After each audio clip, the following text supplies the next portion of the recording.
Welcome back. Today we have a slippery word, an American Revolution item, a little drama relative to the war between the states, an entertainment release, and a quote. So grab your favorite cuppa, settle in, and let's check it out.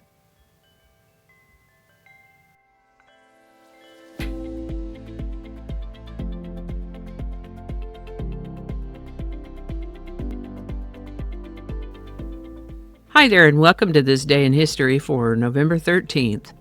November 13th is the 317th day of the year in the Gregorian calendar, 318th in leap years, with 48 days remaining to the end of the year. Today's word is Saponin. I keep wanting to pronounce it Saponin, but it is Saponin. Saponin is a noun. The dictionary definition of it looks pretty complex. But basically, saponin is a class of naturally occurring chemical compounds, glycosides, found in various plants that produce a soap-like foam when shaken in water. Some saponin-containing plants are soybeans, chickpeas, quinoa, soap bark, sarsaparilla. Saponaria officinalis, also known as soapwort, is the plant in which saponins were first identified. Saponins have use in shampoos, soaps, fire extinguishers, detergent, foaming agents. Some saponins have medicinal effects such as anti-inflammatory, cholesterol-lowering, and immune-boosting effects. However, in high concentrations, they can be toxic as they may disrupt cell membranes. The word saponin comes to us through French, Latin before that, a word that meant soap. First known use of the word saponin is in the 1830s. Saponin. Today's word saponin was requested by YouTube viewer at DebbieYonkey8724. Thanks, Debbie. And if you have a word you'd like to explore in this Word of the Day segment, drop it in the comments. We'll get it on the list. And with that, it was November 13th, 1775, when the Patriots took Montreal. That sounds a little bit like a ball game wrap-up, doesn't it? This was way before much of any kind of ball was being played, though. No, this has to do with the Continental Army Brigadier General Richard Montgomery taking Montreal, Canada, without opposition. So how in the world did that happen, and why? Montgomery's victory owed its success in part to Ethan Allen's disorganized defeat at the hand of British General and Canadian Royal Governor Guy Carleton at Montreal on September 24, 1775. Allen's misguided and undermanned attack on Montreal led to his capture by the British and imprisonment in Pendennis Castle in Cornwall, England.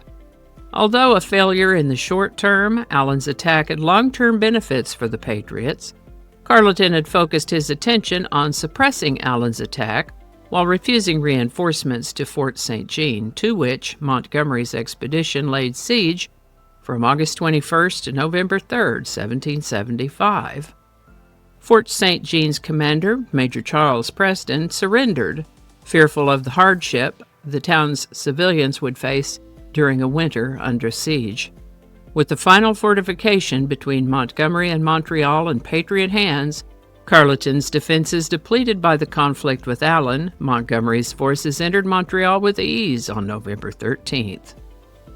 On November 13, 1861, General George McClellan snubbed President Lincoln. Probably not the smartest thing he could have done. On November 13, 1861, President Abraham Lincoln paid a late-night visit to General George McClellan, who Lincoln had recently named General and Chief of the Union Army.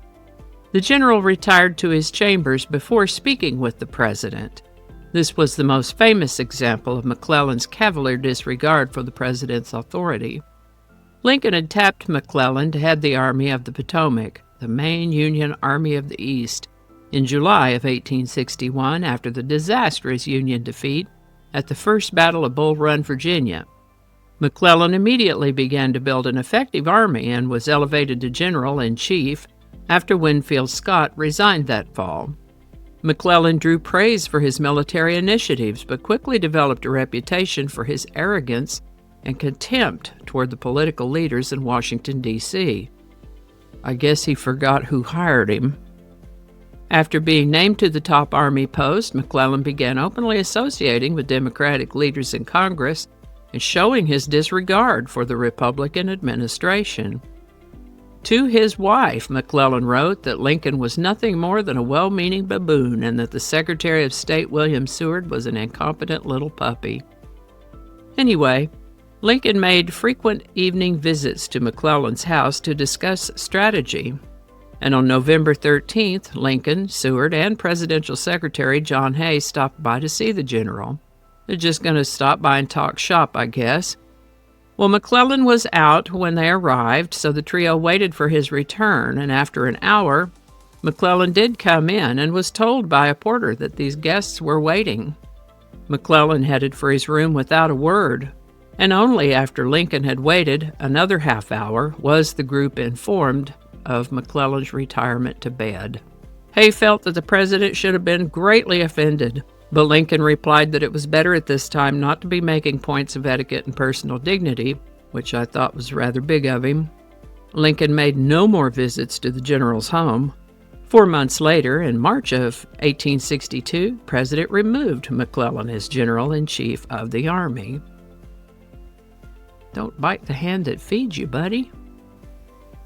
This is the birthday of American baseball player, coach, manager, and scout John Jordan O'Neill, Jr., better known as Buck O'Neill, born November 13th, 1911. I like that play of numbers, 11-13-11. He was first baseman and manager in the Negro American League, mostly with the Kansas City Monarchs. After his playing days, he worked as a scout and became the first African-American coach in Major League Baseball.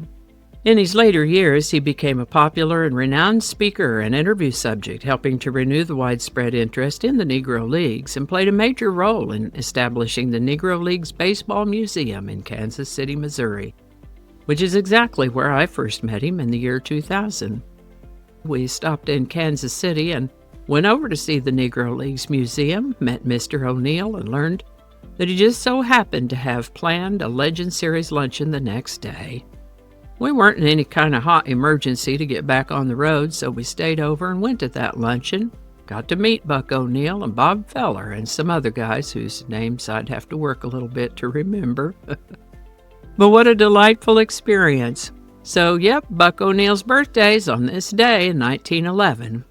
He passed away in 2006 at the age of 94. He was inducted into the Baseball Hall of Fame in 2022 as an executive. If you've ever seen the 1994 series by Ken Burns on baseball, Buck O'Neill was prominently featured in that series. That dear old man surely did love some baseball, Buck O'Neill. It was on November 13th, 1940 that the Disney animated film Fantasia was first released in theaters, and I was surprised that it had been that long ago. I first saw Fantasia as a young adult in the early 70s, during one of its theatrical re-releases. Remarkable work, Fantasia, definitely before its time. I'd say that today's song isn't a song exactly. It was hard to pick one. Fantasia features quite a few works of classical music backing up animated imagery. Opening with Bach's Toccata and Fugue in D minor, it goes through Tchaikovsky's Nutcracker Suite, The Sorcerer's Apprentice by Paul Dukas, Igor Stravinsky's The Rite of Spring, Beethoven's Pastoral Symphony, Ponchielli's Dance of the Hours, and Mussorgsky's Night on Bald Mountain.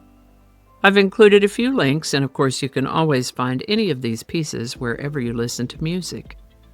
Classical music with cartoons. What a fun way to get culture. How about that? For today's quote, I found this one that seemed pretty universal to me, and it is, "All our knowledge begins with experience." Immanuel Kant. All righty, y'all take care. Be good to each other. I'll see you next time. And a hearty and grateful shout out to these lovely folks who've bought me a coffee. Thank you so much. And if you'd like to add your name to that list, there is a link in the description where you too can buy me a coffee. Alrighty.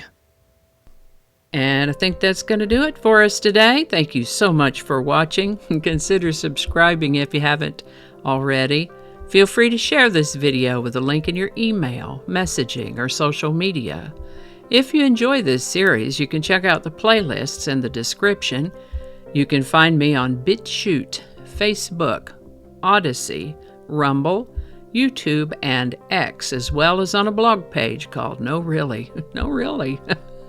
No Really. Consider following my Day in History page on Facebook if you're on Facebook. I also have a Patreon account now, or you can buy me a coffee. All those links are in the description. Alrighty, that's all I can think of right now. Thanks again, and I'll see you next time.